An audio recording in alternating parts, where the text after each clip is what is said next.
Okay, everyone. So, thank you all so much for tuning back into another episode of the She's a God podcast. I'm super excited and pumped up today to introduce my divine guest, Dr. Marguerite Rigoglioso. And I'm super excited to be able to dive into all of the topics. As you guys have already heard in the intro to this interview, I dove deep into her beautiful history of her research and everything she's accomplished on her spiritual path in diving deep into these topics that we're about to get into right now. However, before going super into all of the things, I really want to lay a little bit of groundwork for people who maybe aren't super aware of some of these deeper topics. So I would, first of all, welcome to the show. Thank you so much for coming on. You're welcome. Thank you so much, Jen. It's an honor to be here. So good. And I would like to just start by asking, what is your background and your upbringing for people who maybe aren't too familiar with you? Where would you like me to start? Give me a little point on my timeline. Like, are you from the United States? Yes, yes, yes. I'm third and fourth generation Italian American, born on the East Coast of the U.S. Grew up, as a Catholic and a smart girl who did really well in school and had a bunch of things happen to me that were basically initiations into the underworld, the other world, that eventually led me to investigate the sacred in much deeper ways. And I took that on spiritual levels, I took it on academic levels, and eventually, got educated through official grad school, as well as these other kinds of spiritual initiations and pursuits, and put it all together in 2012 to create my own school, Seven Sisters Mystery School, which teaches people about how to advance themselves spiritually, how to connect with the sacred feminine, how to open their own consciousness and their clairvoyant, intuitive oracle abilities, and much more. So, for women who aren't super familiar with, let's say, the divine feminine aspect of the God, could you explain a little bit of detail about that and why that's so important? Yeah, since we are in a duality system, there's always two parts to anything.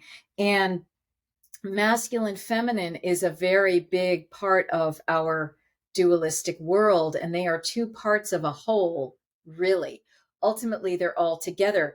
But what's happened under patriarchy is the masculine energy of it has been amplified and sort of exalted to the detriment of the feminine, which has been disappeared or denigrated and so forth. And that's on every level, from the level of divinity and our stories about divinity and spiritual religions and practices, to our interpersonal, our political, our cultural systems, and so forth. So there's been a big movement over, say, the last 50 years to awaken to the fact that there is a feminine side of the divine, which in some cultures was never lost. Witness India and so forth, and is in the foundation of all of our traditions if you go back far enough. And we're realizing that we really need to raise this up again and come into balance with it in order to come into balance for our world and to rectify some of the wrongs and some of the upsets that have been going on our planet really for thousands of years. Mhm. So, you have written so many books since 2009, and the most recent one being The Mystery Tradition of Miraculous Conception, Mary and the Lineage of Virgin Births. Yes. I'm so like, my mind is blown with this subject and the fact that you have so thoroughly and intensely researched this subject in a very intellectual way, but have been able to bring that into the consciousness of women like me who are on the spiritual path who have always known this. And my listenership already knows I've grown up in a very Pentecostal religion type of environment who did not honor the divine feminine. So, and I always felt this piece was missing, like you just so beautifully explained before. So, for people who don't know about this book, which if you don't know about this book, you need to go and get this book. But this, and I'm going to link everything below in the show notes as we go through this interview. Could you explain what is maybe like the basic premise of this book for people who Yeah. don't really understand? Yeah, well, today I happen to have it right on my desk. I don't know if you can see this. This is The Mystery Tradition of Miraculous Conception, Mary and the Lineage of Virgin Births, as you mentioned. It came out in 2021, and it is the consolidation of a whole bunch of research I did on virgin birth as a real thing as it applies to Mother Mary. Because the earlier research and the earlier books that you're alluding to have to do with my discovery that virgin birth was a high level priestess practice in the ancient Western world, particularly in Greece, is what I focus on.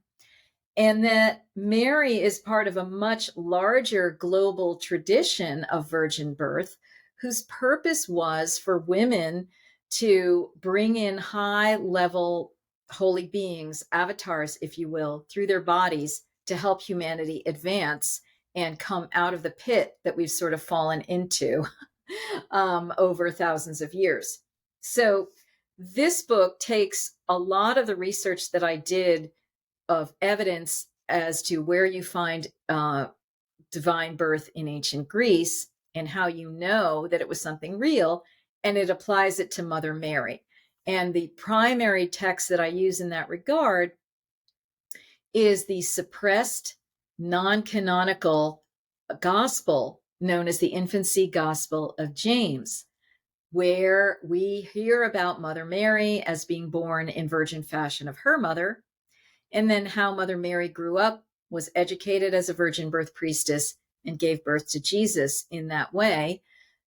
A text that was rejected by the Catholic Roman Church, but was more accepted in the Eastern Orthodox tradition, and basically is one of those, apocryphal gospels that is the repository for all of this information that we really need to know about. So thank goodness that it survived in one form or another, so that those of us who are researcher types can go into it and peer into it and say, oh my gosh, I know what that's saying because I just did all this research on virgin birth in Greece. I know how to apply all of those signs and symbols to decipher and decode what was happening for Mother Mary. So that's what this book is. Wow. For people who have never heard of virgin birth before or divine conception, I'm sure many women are like sitting at the edge of their seats right now, like, what is this exactly? And how does this happen? So I'm curious, how exactly does this process take place? Right. Well, I'll give some tidbits and then I encourage people to read the book and my other books, The Cult of Divine Birth in Ancient Greece, which is like the academic repository for all this, and then Virgin Mother Goddesses of Antiquity, which is the follow on book. But this is the very, very readable sort of summary of all that then applied to Mother Mary. But what I've discovered is that, these stories of miraculous conception that we've heard about with Mother Mary and maybe with like Sarah, the mother of Isaac. Remember the biblical Isaac who was born to Sarah in her elder years by grace of God, blah, blah, blah. And Elizabeth, the mother of John the Baptist, who was conceived John the Baptist in her elder years by the grace of God, blah, blah, blah. All of this stuff is talking about what I realized was a whole lineage of women, again, worldwide, who were schooled in training their bodies to conceive in what we consider a non-ordinary way that didn't involve male sperm, or there were various stages of it that could have involved male sperm. But, the initial impulse of this was what's called parthenogenesis, conception without male sperm, without the energy of a male being in any form, be it embodied or disembodied. And again, the purpose of this was to have a kind of conception of essentially a star being that didn't have any of the karma or energetic interferences that would have occurred should a male have come into her and impregnated her, like a male human. These beings, when conceived through these very specialized means, and I talk about some of the tools and techniques that were used in this and my other books, would have been a high level consciousness being, a star being, what I call an avatar, a walking representation of what we might call a divinity. That was the purpose. These women were working in high, holy formation to bring in these star intelligences to help a humanity that had gone seriously south through a lot of planetary interferences. What this, because this is just, there's so much to ask at this point, but you talk about Mary receiving training in the book to do this. What was this training? Well, again, I'll give you some tidbits and then I want people to go and read the book, but she was trained by virgin priestesses. Her mother gave her over to the temple. Whether it was a bona fide Hebrew temple or some kind of Essene temple is unclear, most likely the latter. And these virgins who already started working with her in their home led Mother Mary through a series of initiations and trainings, similar to the way the Dalai Lama, when he is identified by signs and symbols, is taken into the monastery and then he's kind of trained. All right. So she was trained through virgin birth. And I tease out little implications from the text and I blow it all out into what I understand from the research as what those little indications meant, that show how she was working with diet and how she was working with light and how she was working with, purifications and sound and all of that type of stuff. So where does this come from in like the more of like the Western religions, how we grew up in either Catholicism or Christianity? Why do they say that Mary was, or Mary Magdalene, now shifting a little bit here, but it just popped into mind as you were speaking about this this training. Where does the whole thing come in with Mary Magdalene and like the prostitution? Right. So with Mary Magdalene and the prostitution, what many people believe by teasing out her story is that she was part of a tradition of womb mysteries that have to do with conception, um, all the way through to sexuality, all the way through to working with your womb powers in different ways. And so she was a priestess of those womb mysteries along with Mother Mary.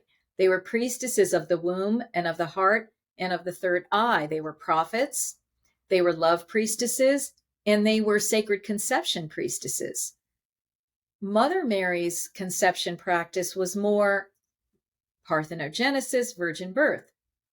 Mary Magdalene's conception practice was more sacred tantra or sacred marriage, or hieros gamos, as it was called in ancient Greece. And I and others discuss how that is probably her mechanism working with Jesus. All right. That they would engage in sexual encounters, but they would be also working at high levels. So they were working at high tantra, and Mother Mary was working at high virgin birth. Mm, okay, okay. That helps so much because I was just kind of thinking about both things at the same time. So Yeah, well, they're on a continuum of the womb mystery priestesses, which is what the title Mary is really all about. so the whole sacred prostitution, sacred marriage, I mean, that goes back some time. Yeah, and the prostitution term is a later patriarchal disparagement of sacred sexuality priestesses and what they were doing at very high, exalted, and elevated levels. There is evidence that that kind of activity was going on in the temples, but then it degenerated into, hey, get your little sex session with a priestess, pay us money, and call it a spiritual experience and be on your way. That's how it degenerated into later times, which you can see in the Bible, the Hebrew Bible, in Kings and other places that I talk about in this book, where they were having problems with this sexuality in the temples, and it was being routed out, and it was being called prostitution. It was a whole complex of things that were going on as patriarchy degenerated the women's practices. Where do you think, well, let me ask this, because now I'm thinking about the whole thing too with the color red and the red egg and all of that with Mary Magdalene. How is that significant for her? I mean, red has so many implications as a vibration. It's the color of the heart, it's the color of blood, it's the color of birthing blood. It's the color of passion, right? It's a color associated with sacred sexuality. It's a color, an original color through which ancient cave drawings were made, through red ochre. So it's, and I just learned that it is a healing frequency and vibration. Red light, which you now see in LEDs and lasers and things like that, in and of itself has healing properties. So, but where we know it in association with Mary Magdalene was mainly, it's the color of passion connected with the heart, with love. That's why I think she was connected with that color, whereas Mother Mary is connected with the blue, which is more of the blue ray star system kind of energy. Where else have we possibly seen or heard of this divine conception or even sacred marriage and stuff outside of Mary Magdalene and Mother Mary in history? Right. Well, as I mentioned, Elizabeth, the mother of John the Baptist, you see a divine birth story there. In the Hebrew tradition, Sarah, the mother of Isaac. And there's also strange and interesting stories about Leah and Rachel. If you look into that, those start looking like virgin birth stories. There's so many examples of this in ancient Greece, including historical women, the mothers of Plato, Pythagoras, and Alexander the so-called Great, were said to have done a kind of virgin birth that was a different layer of it, where they were engaging with astral male beings. So, okay, the whole Egyptian pharaonic line is said to have come in through that method, where the priestess would engage now in a much later stage sex with the king or the pharaoh, but it was understood that the energy of the god was coming through him to engender those conceptions. But that's like a latter day development that became degenerated. Okay. It was high tantra, but it became co-opted. All right. There are stories all over the world of divine birth, the divine birth of Krishna, the divine birth of the peacemaker in the Haudenosaunee or Iroquois tradition, okay, that went around with Hiawatha to create peace among the what became the Six Nation Iroquois Confederacy. All right, so always avatars when they're not being co-opted and becoming like the Alexander Greats of the world and the demon seed children of the Illuminati.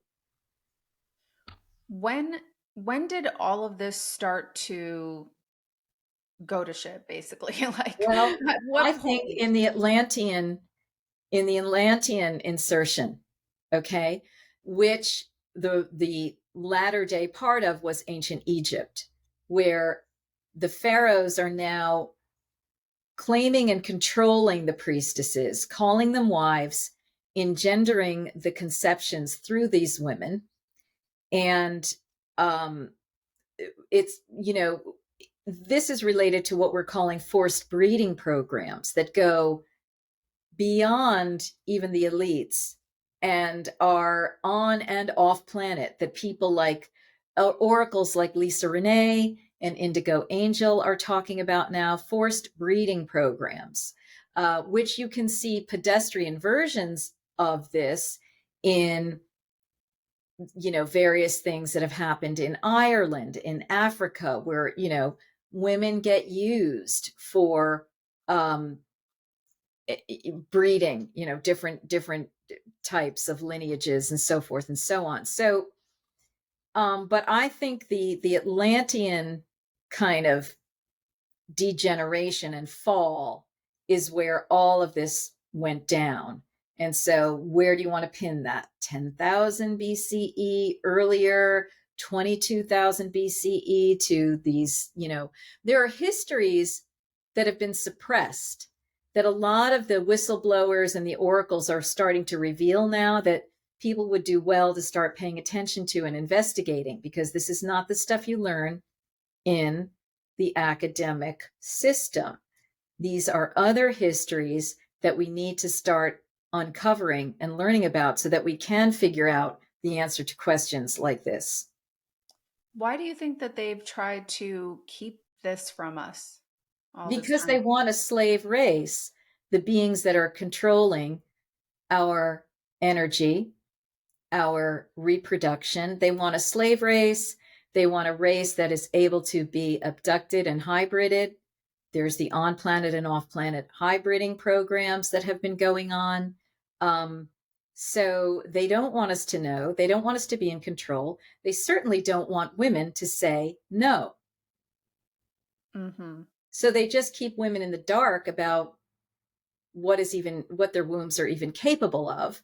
They make the idea of Mary's conception look like a one-time deal and a fiction to boot, that nobody in their sane, rational mind would actually believe, except for crazy, Christian people, etc. When it's actually, documented all around the world. And they just want to keep our wombs controlled. These extraterrestrial beings who are running the whole thing, which is another whole history that people are going to have to awaken to, and that is going to be aided by these little disclosures that are going on to make it look like it's, gray men in spaceships, but it's way beyond that, people. Mm-hmm. And Okay? it's Way beyond that.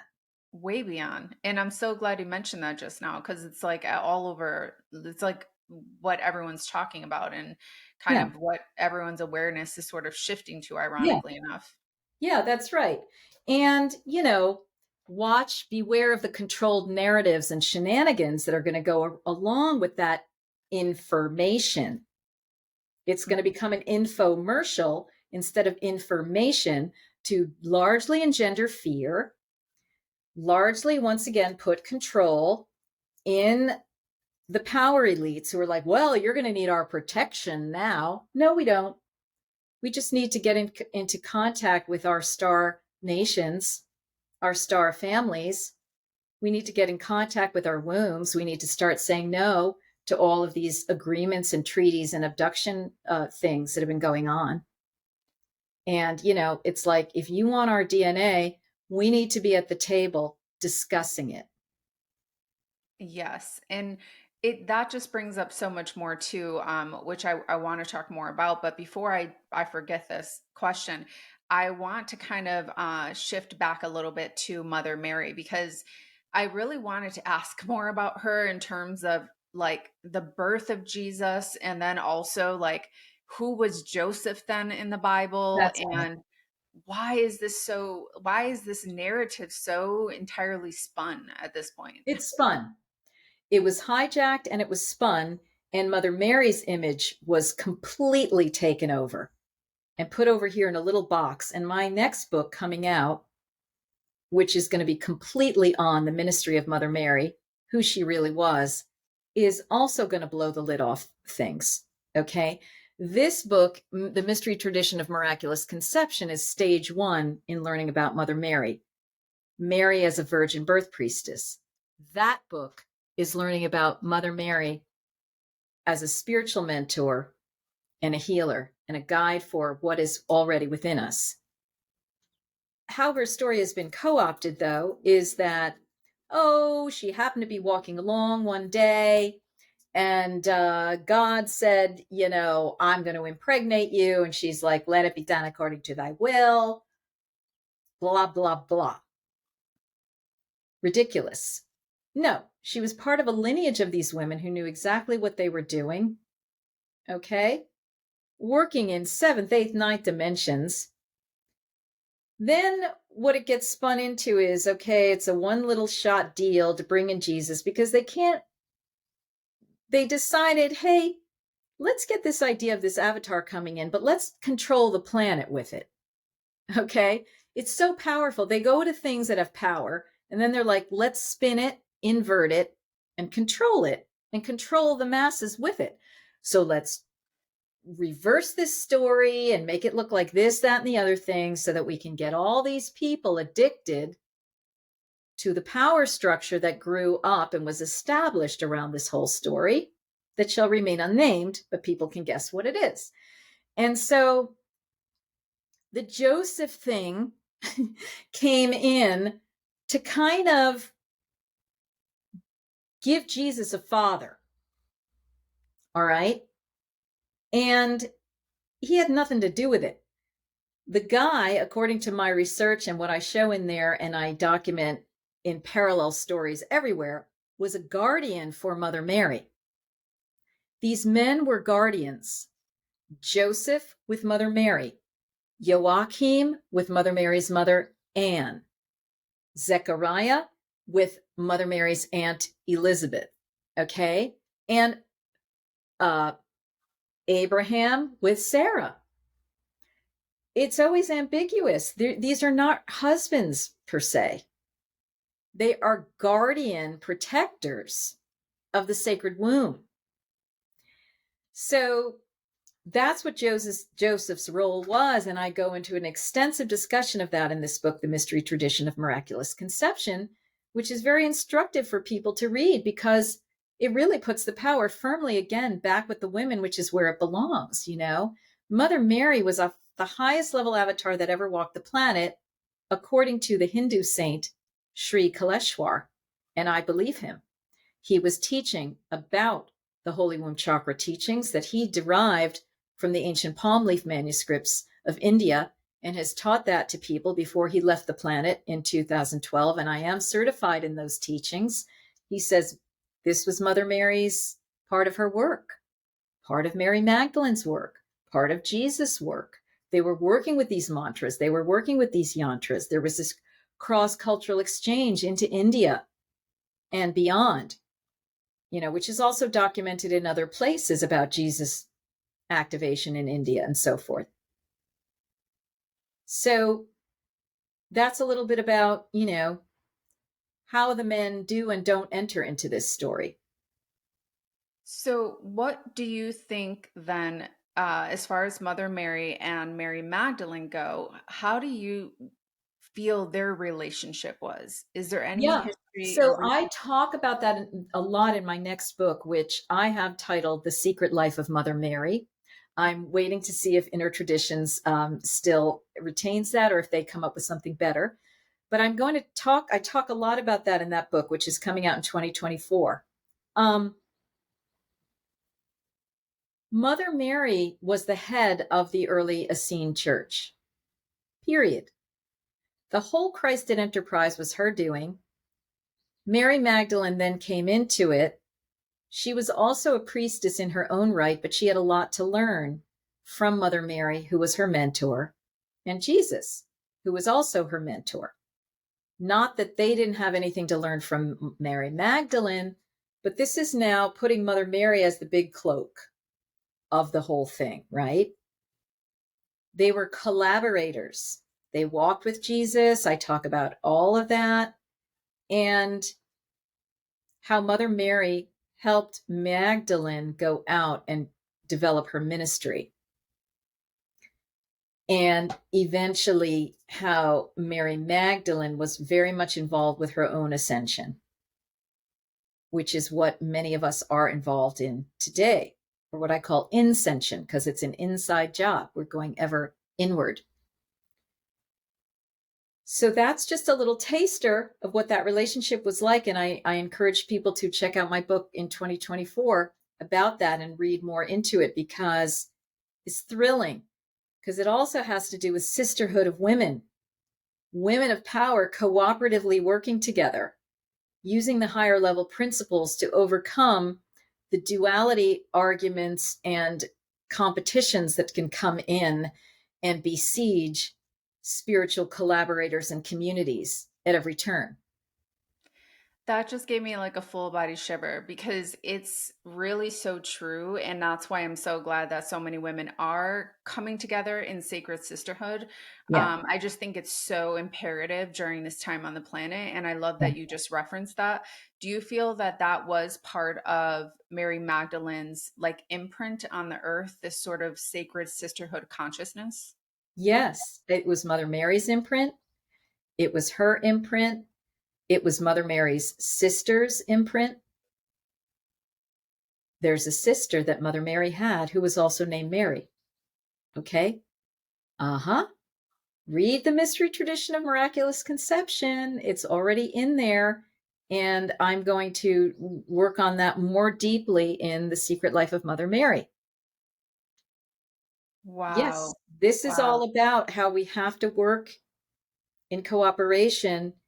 And there was a lot Jesus said in these so-called Gnostic Gospels about the functioning of the archons and how they interfere with the harmonious functioning of humans at every turn.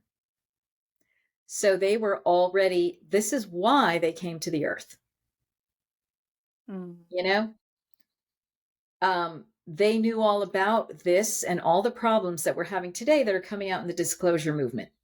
Back then, in the height of the Roman Empire, which was a sack of these demonic entities. All right. So they were working with the high level principles to stay grounded, to stay in their heart, to stay in love, to reverse and withstand all of these attacks that will come in as you try to work with people cooperatively and this and that. Look, we can barely get along for 5 minutes, let alone trying to be turning a planet around. We've got to do our own personal healing so we're not hookable through these energies and entities. And we've got to come into love, generosity, cooperation, all of those types of things, and learn how and where we get triggered so that we can get untriggered. And it usually has to do with personal healing of trauma and pain, deep pain, because Mm. these beings are getting us through our pain. That's how they bust up any group that starts in with good principles. We've got to change that around, and women may have to lead that. Okay, but Mm. it's a challenge. We know what our sisterhood wounds are. But Mm. Mother Mary and Magdalene can be called on as guides to move through those sisterhood wounds so that we can be productive co-creators of this new earth. Mm. I love this so much because I've just seen so much potency in my own person with sacred sisterhood during my own personal priestess path in journeying through the initiations with the goddesses and all of the things. And I've seen just the magic that lies within sisterhood, but then I've also seen it go really bad That's where right. you see someone who's totally set off, like they did not work through their sister wound at all, Yeah. and they have a like a witch wound or something, and Yeah. they just are really, and it kind of blows everything up. And so I'm just Yeah. so glad you mentioned that. Yeah. How can modern day women tap into this womb energy, this divine energy that Mother Mary, through her lineage and also through the sacred lineage of Mary Magdalene, how can modern day women work with this? Well, first of all, you can start opening your conduit in your meditation and prayer time to these two beings, asking them to come to you, work with you, heal you personally, and mentor you spiritually. Simple. And do it a lot. I do it every day. Secondly, there are resources. For example, at my Seven Sisters Mystery School, I've got courses in this regard, connecting with Mother, the Seven Mysteries of Magdalene course, the Mother Mary Mystery teachings, and the Holy Womb Chakra teachings, where I transmit those mantras and yantras that were part of their practices to help you clear heartache, clear whatever you need to from your womb and activate its power. And I also have a monthly Mary and Magdalene Empowerment Circle where we do meditations every month on a different theme. We have a different journey working with Mother Mary or Mary Magdalene or both to precisely get at this and activate it. And we've done some very pertinent topics of um, really relevant to our lives. Getting down to brass tacks about money, about the sisterhood wound, about everything.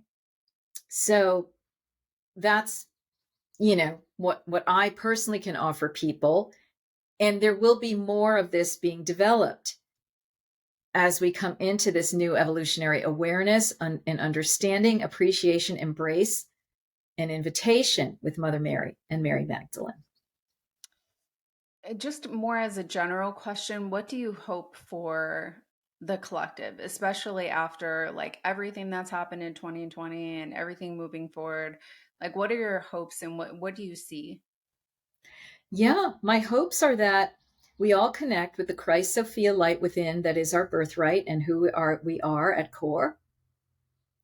That we identify and activate that and live from that more and more and more every day through getting into the requisite peaceful states and doing our clearings and doing our healings personally, individually, so that we can then reach across to one another more productively, more harmoniously, and really create that healthy net among us that will grow and grow and grow so that our experience and existence on the planet will evolve into higher consciousness and what we call new earth reality. That's my hope. And I can tell you, you are really laying the groundwork for a lot of that to happen, and just the sheer knowledge that you have and like what this is. And I can tell you, even from this conversation, like it's going to open people's minds to like, wait a minute, like what actually is this energy? Yeah. Divine conception, sacred Yeah. marriage. Like I didn't know, and let me learn more about this. Mhm. And I love all that you've put together and the thorough research, like I mentioned, that you've put into everything that you do. So one thing I wanted to ask is, was there anything else you wanted to share in terms of the book or any of the information? You know, um, thank you for your generosity and your interest. It's so exciting when I'm with people who are hungry for it and get it, and then we just go on this journey together because more and more information comes up even in the conversation. Um, it creates a resonant field for others to tune into and have their own knowing stimulated. That's really what it's all about. Um, and thank you for the opportunity just to share what some of my resources are. The book, The Mystery Tradition of Miraculous Conception, the one coming out next year, The Secret Life of Mother Mary Through Inner Traditions, Bear and Company. The resources that I mentioned at Seven Sisters Mystery School, whose links we'll have for you. And I just invite people to come into these, take these on demand courses, book with me one on one if you want to go deeper, see what I'm doing next. I've always got the next thing designed to help you activate your own knowing and your own, elevation of your light body so that you can do this work in the world, live better, and be part of the healing. Yes, and I know that there's also a free gift. I just want to mention that to people. Activate your divine Sophia Oracle Wisdom. And so I am going to link that in the show notes as well. So everybody will have that. And I am going to link everything in the show notes, but how can people work with you? How can they find you? What are like your links in your IG? Perfect. So, it's Marguerite Rigoglioso on Instagram, I guess, quite honestly. You put that in the show notes, okay? But I'm pretty sure that's what it is. Um, and then on Facebook, I have a personal page, but I also have a Seven Sisters Mystery School page. And then the best way is really just to go straight to our website, sevensistersmysteryschool.com. The seven is written out, Seven. You'll see what we have going on and just get on our Sacred Sunday e-news list, because you'll be led every Sunday. That goes out. It gives content, support resources, inspirational blogs, and the latest of what the offerings are that you might be interested in. There are many free things on my website, and you can also go to my YouTube channel, Marguerite Rigoglioso. There's lots there, many interviews that will spark you as well. Yeah, thank you so, so very much. And you were right on with your IG as well. It is a tough spell, so please be sure to click the links in the show notes in order to find everything, and make sure to go to the website and sign up for the e-newsletter. That way you can go ahead and get the information coming in every single week. That's what I do. And that's how I stay up to date with everything she has going on. So that for me, that's like the easiest way. So I'll make sure to link everything below. And I just, with an open heart, just thank you so much for like all of the work that you're doing. You've opened my mind and totally helped me to evolve literally just by the information that you give. So I so value you and thank you so much. Oh, you're welcome. Thank you so much for having me, Jen, and for your enthusiasm and really for your support, because this is an example of sisterhood at work. So I truly appreciate it.